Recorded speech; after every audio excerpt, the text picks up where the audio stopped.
안녕하십니까. JTV 저녁 뉴스입니다.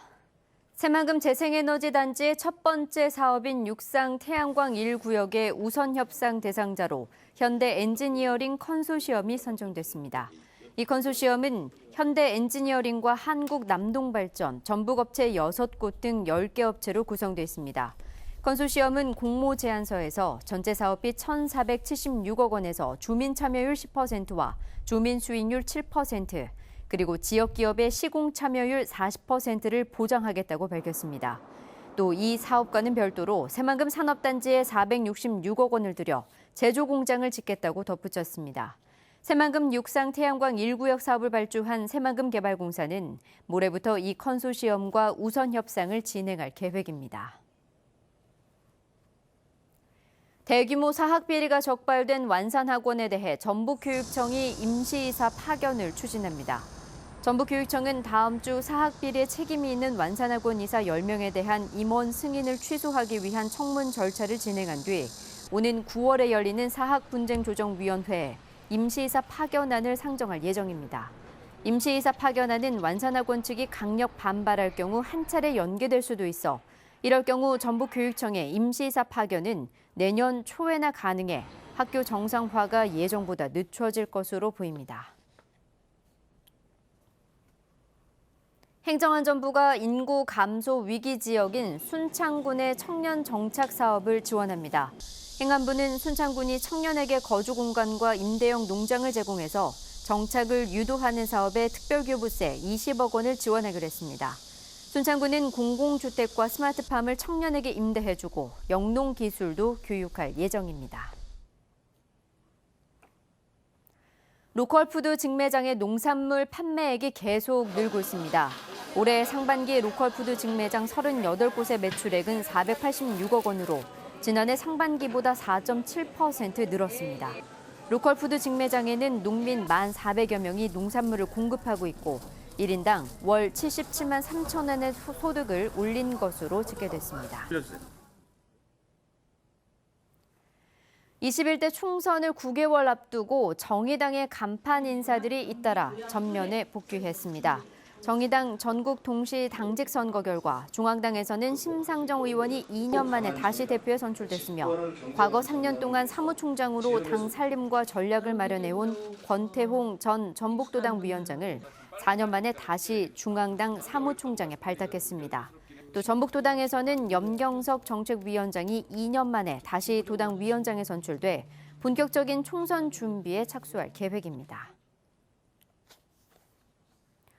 동료 교수와 제자 등 4명을 성추행한 혐의로 기소된 전주대 박모 교수에 대해 검찰이 징역 3년을 구형했습니다.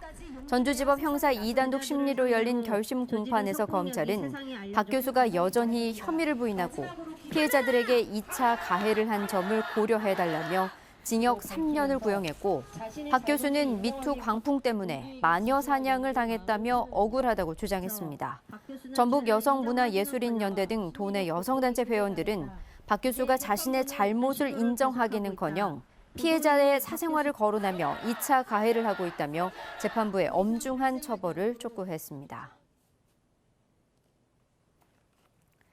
음주 단속 현장에서 공무원들이 잇따라 적발됐습니다. 전주 완산경찰서에 따르면 지난 6일 새벽 1시쯤 전주시 중화산동에서 전북도 공무원 46살 A씨가 혈중 알코올 농도 0.199% 상태로 운전하다 적발돼 면허가 취소됐습니다.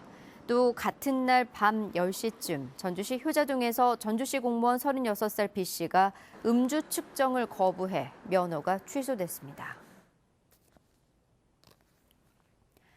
욕설과 폭력을 행사하는 주치자를 제압하는 과정에서 부상을 입힌 혐의로 벌금 100만 원의 약식 기소된 소방관이 국민참여재판을 신청했습니다.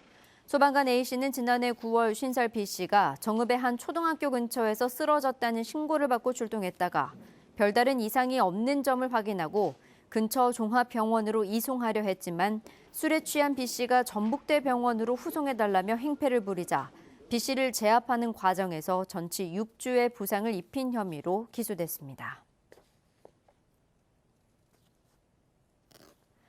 전북에는 오늘 전주 완산구 26, 고창 14, 부안 7, 완주 4mm 등의 비가 내렸습니다. 비는 내일 오후까지 5에서 최대 50mm가량 더 내리겠습니다. 내일 아침 최저 기온은 19도에서 21도를 보이겠습니다. 한낮 기온은 전주와 익산이 32도, 임실 31도, 무주 29도 등 오늘보다 1, 2도가량 높아 무덥겠습니다.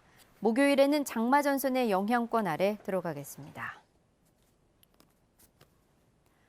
JTBC 8시 뉴스 예고입니다. 건설 현장에서 마구잡이로 벌인 폐기물과 수집 운반 업체들의 저가 수주 경쟁이 폐기물 무단 방치로 이어지고 있습니다. 군산 선유도 인근의 5개 섬을 인도교로 연결하는 공사가 공사비 갈등으로 중단돼 관광 활성화 사업에 차질이 우려되고 있습니다. 국립공공의료대학 설립 법안이 국회를 통과하지 못해 목표했던 2022년 3월 개교가 어려울 것으로 보입니다. 쓰레기 소각장을 두고 갈등을 빚고 있는 고창군과 아산면 주민이 이 문제에 대한 공론화에 합의했지만 주민투표에 대해서는 이견을 좁히지 못하고 있습니다. 자세한 소식은 JTBC 8시 뉴스에서 전해드리겠습니다.